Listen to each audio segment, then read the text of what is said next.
Hello and welcome to the show Digivation Network, a production of Infotech Network. Digivation is birthed to provide a platform for the emerging tech, innovation and entertainment to work as one on a converged environment. If you like, you can call it the hip side of tech.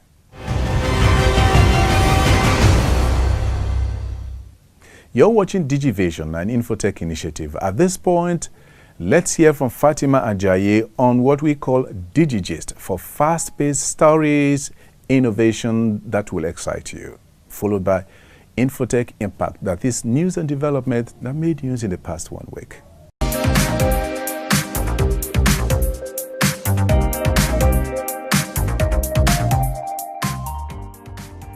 Welcome to Digigist. I'm Fatima Ajayi.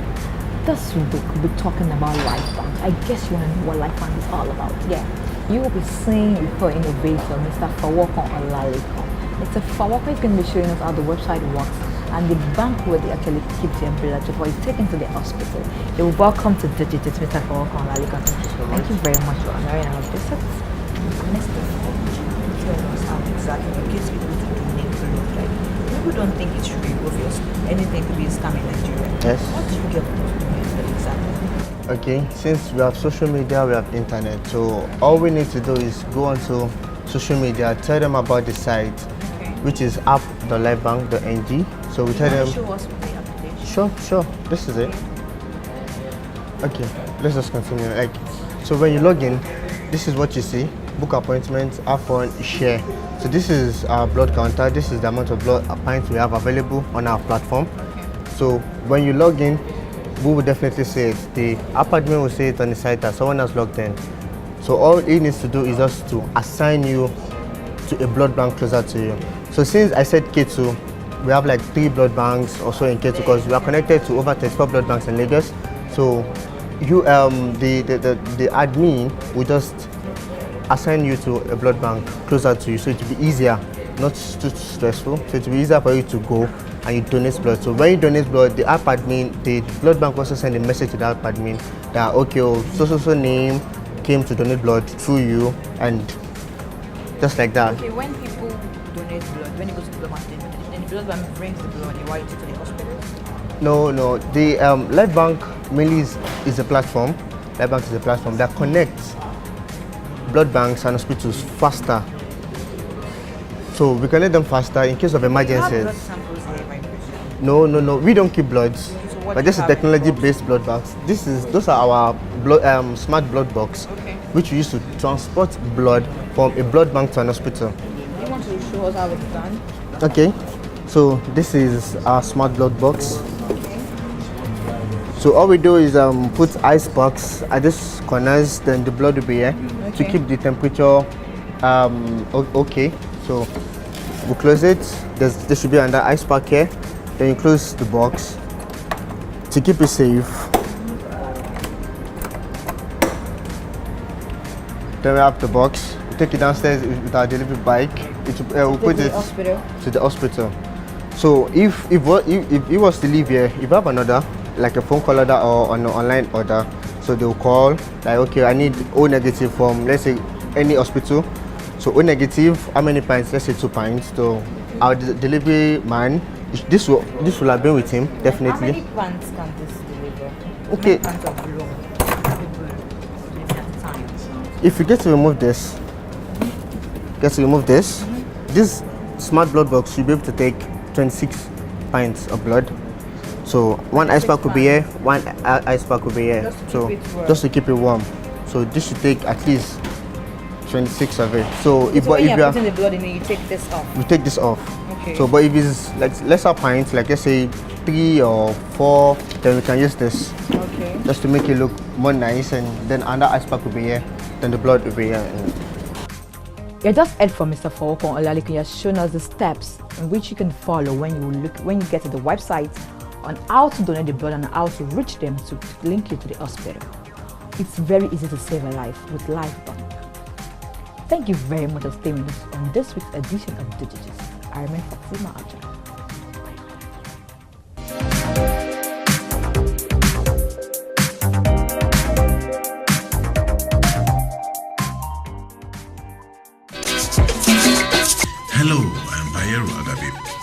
As we face the new society driven by data and information, Cyber Africa provides you a trusted platform. Here we understand how telecoms, the internet and the media are redefining our world.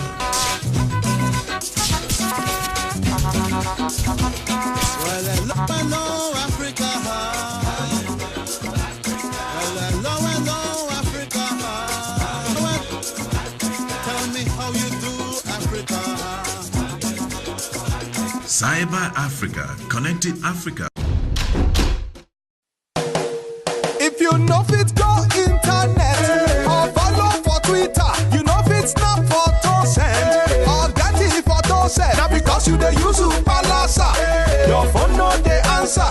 See me see wahala. My brother, go get smartphone, yeah. Drop that palasa phone. Phone wey no go for your hand, yeah. Drop that palasa phone. Phone wey no fit take selfie. Drop that palasa phone. No be correct phone, yeah. Drop that palasa phone. Upgrade to a smartphone today and get double data for 6 months on any MTN data bundle you buy. Simply purchase a smartphone from any store anywhere in Nigeria. Insert your MTN SIM or bring any smartphone to the MTN network to start enjoying your double data bonus. Offer is open to all new and existing MTN subscribers. Join the largest smartphone movement today. Make it not for your hand, that's palasa phone.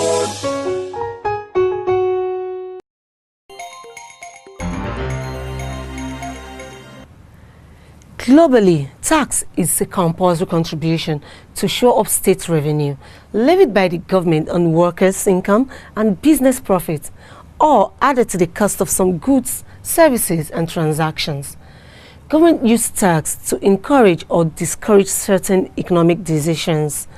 In 1904, tax was first introduced in Nigeria by Lord Lugard and later made changes which culminated in the Native Revenue Ordinance of 1917. The income generated through tax comes back in form of social amenities provided by the government. Today, the government is seeking to introduce what is called the Communication Service Tax. This is a tax levied by the government on service providers on certain service transactions.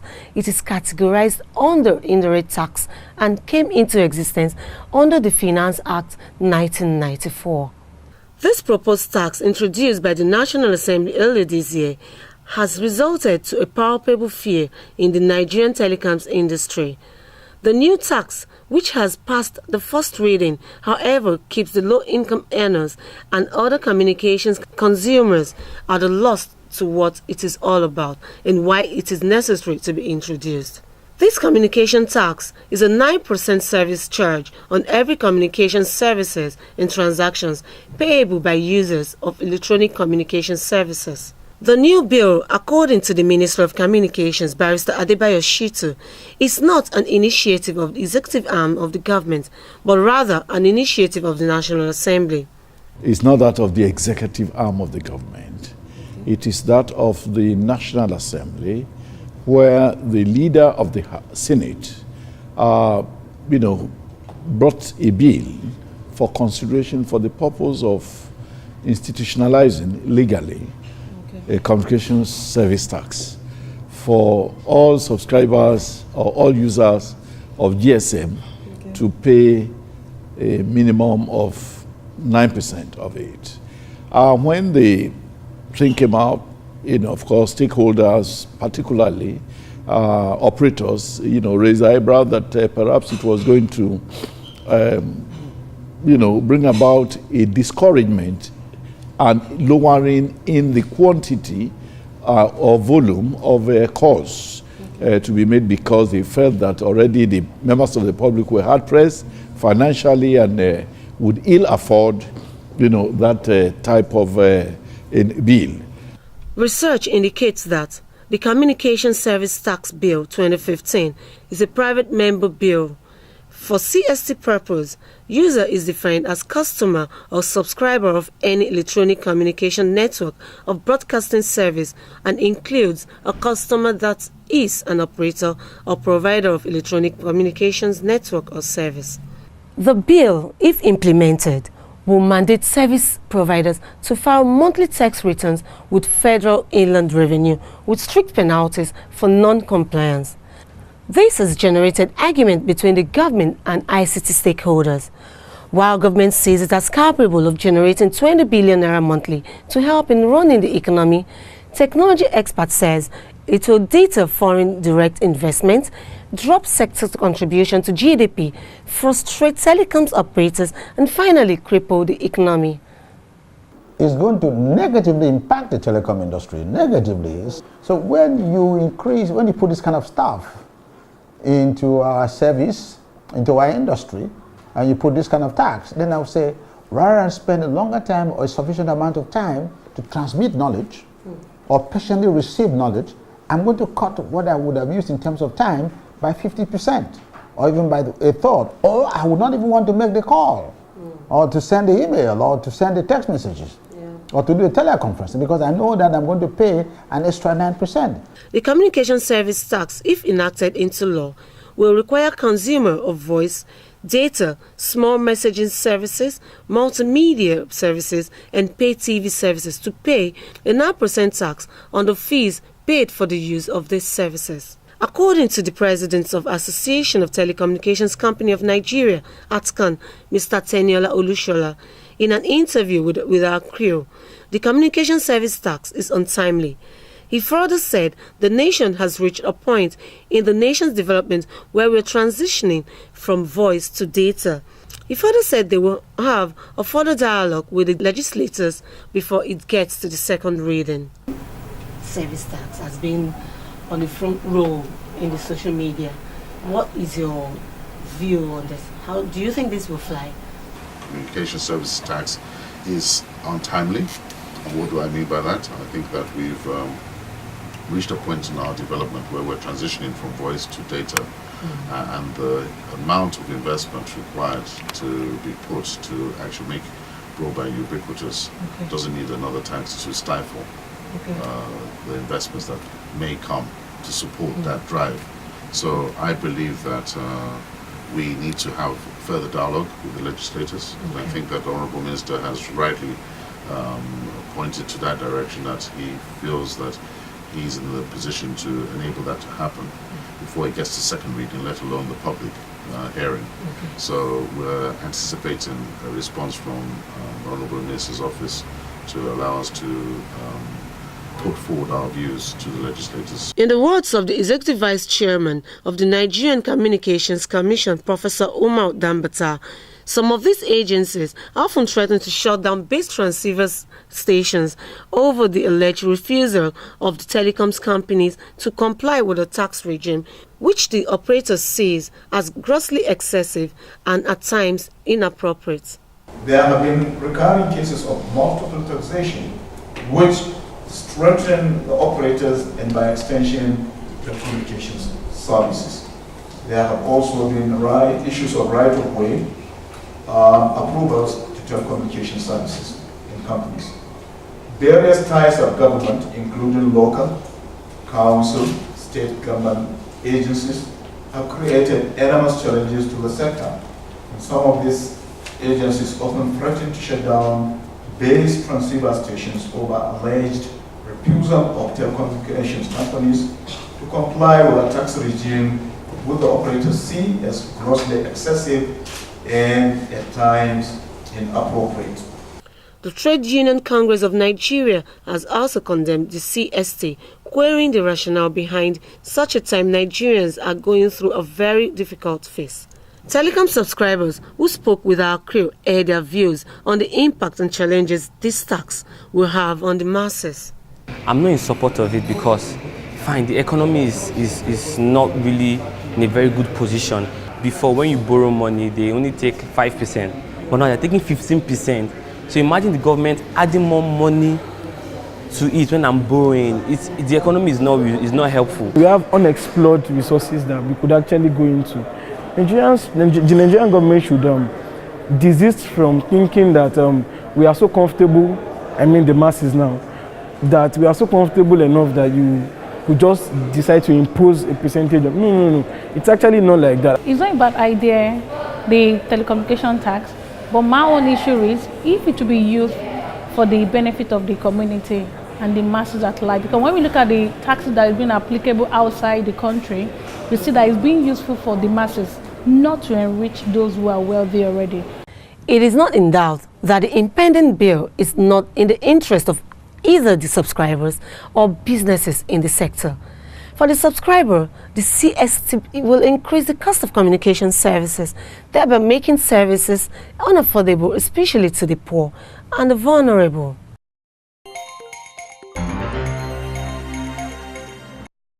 For Nigeria's economy to recover and bounce back to normal, the present administration of President Muhammadu Buhari has been called to shift attention from oil and work assiduously on how to leverage the power of broadband technology. The 2016 Nigerian ICT Impact CEOs Forum and other awards had its 5th edition at Sheraton Hotels, Lagos, with the theme Broadband Deployment Impact on Nigeria's Economic Recovery. Has in attendance the Nigerian Communications Commission, National Informationtechnology Development Agency, the Minister of Communications, Barrister Adebayo Shitu, among others. The Executive Vice Chairman of the Nigerian Communications Commission, Professor Umar Odambata, well represented by the Director of Public Affairs, Mr. Tony Ojobo, says presently the broadband penetration is about 30%, and according to the National Broadband Committee projection, there will be 30% increase in broadband penetration by 2018. You may as well know that Nigeria is doing very well in ICT generally, but the rebasing of the economy has actually indicated that 10% has added 10% to GDP in the last rebasing that was done. This figure has continued to grow.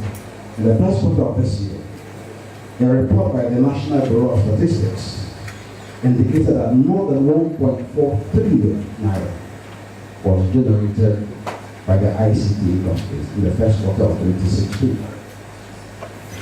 This is an indication of how ICT could provide a veritable tool for diversification of the economy.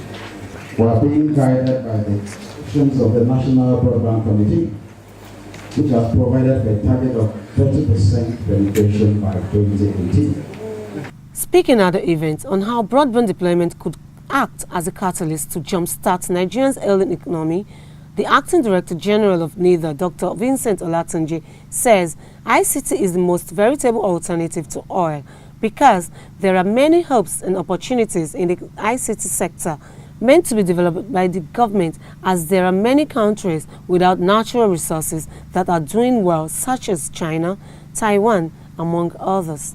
ICT is the most veritable and credible alternative to oil and in the development of our economic country.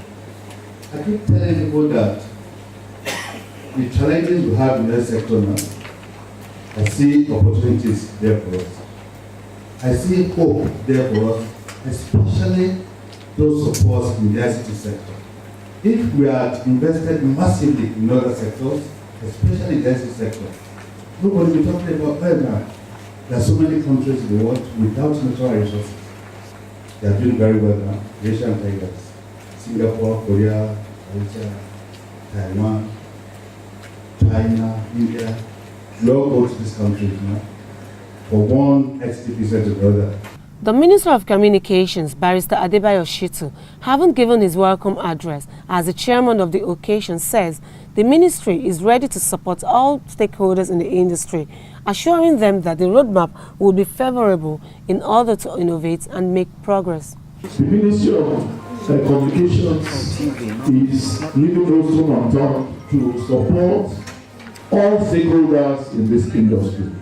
I would also assure you that our roadmap will soon be unveiled, and I will try, once it's unveiled, to give all stakeholders copies so that we can look at the contents of the roadmap and see in which way you can have something to do. Broadband technology is an essential tool for empowering people, create an environment that nurtures the technological and service innovation, and trigger positive change in business processes.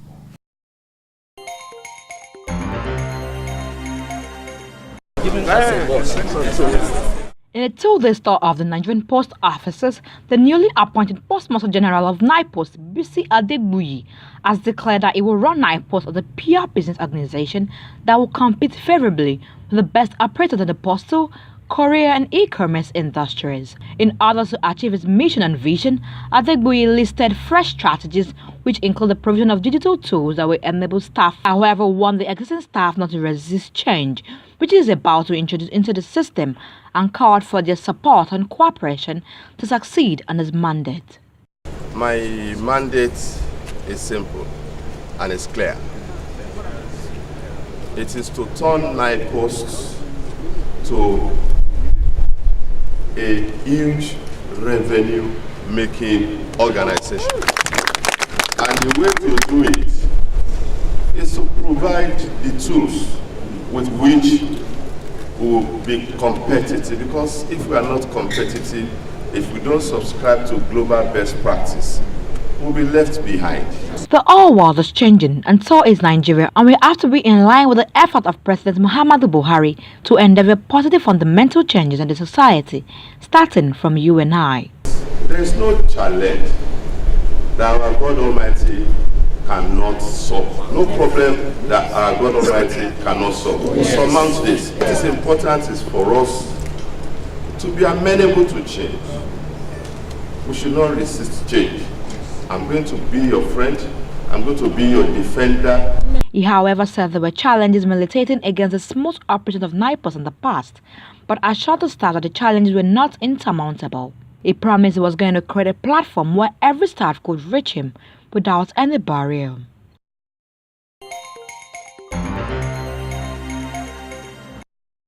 Mark Zuckerberg, an American programmer, internet entrepreneur, and co-founder of social networking website Facebook, rated as 6th richest person in the world, came into Nigeria on his first trip to Africa precisely to meet with technology developers, young innovators and entrepreneurs to listen, learn and innovate ideas on how Facebook can aid technology development across Africa. This being his first visit to sub-Saharan Africa, meeting with technopreneurs and entrepreneurs and learning about the startup ecosystem in Nigeria. He says, "The energy here is amazing and I'm excited to learn as much as I can."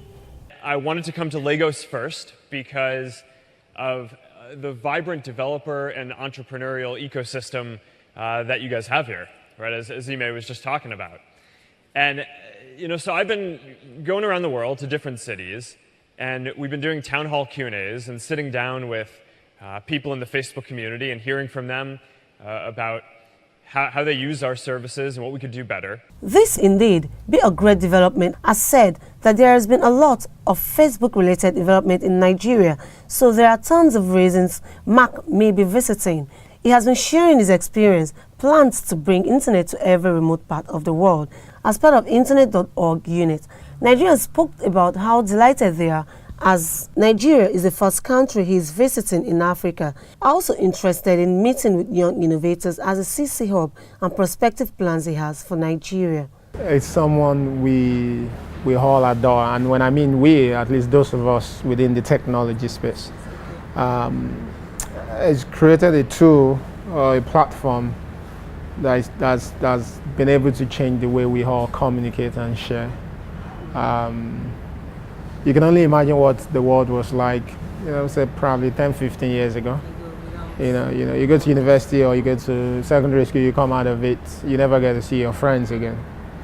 And this young man from the other side of the world created a tool that makes it almost possible for you to find every friend you've met in your life online.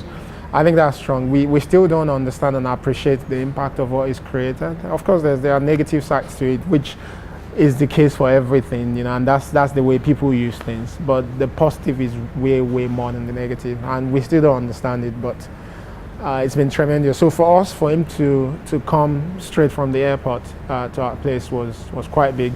For me, Zuckerberg coming to Lagos, especially coming to Yaba, he has validated a lot of assumptions. Like, Lagos, particularly Yaba, being the innovation center of Africa. So it means there's something here in Africa, especially Lagos, Yaba, that most people are not seeing. And for the for Mark Zuckerberg to have come, it shows that there is a lot of things going to come out here.